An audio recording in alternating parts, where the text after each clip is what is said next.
నమస్తే అండి, welcome to food express. మన బీట్రూట్ ఫ్రైకి ఆయిల్ వేసేస్తున్నాను, ఒక 5-6 టీ స్పూన్స్. ఫ్రై కదా, ఒక 1 టీ స్పూన్ మినపప్పు, శనగపప్పు, జీలకర్ర, ఆవాలు, వెల్లుల్లి, కరివేపాకు,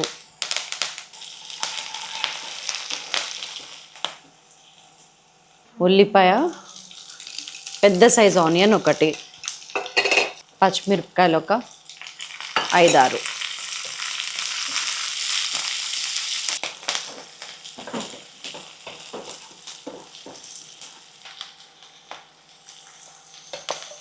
బీట్రూట్ ఉడకపెట్టి ఫ్రై చేసిన దానికన్నా ఫ్రైలోనే సిమ్లో ఉడికితే చాలా టేస్ట్ ఉంటుంది.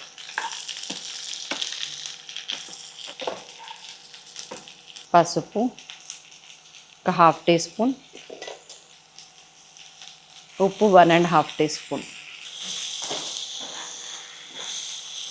ఉప్పు పసుపు వేసాక దాదాపు ఒక 15-20 నిమిషాల పాటు మెల్లగా లో ఫ్లేమ్ మీద ఉడకనివ్వండి.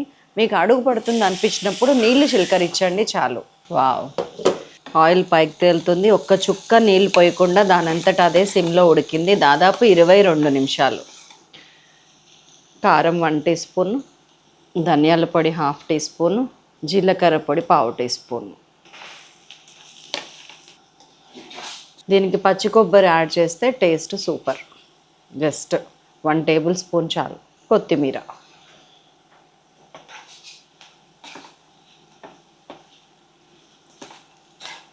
That's all. కట్టేస్తున్నా, మూత పెట్టేస్తున్నా.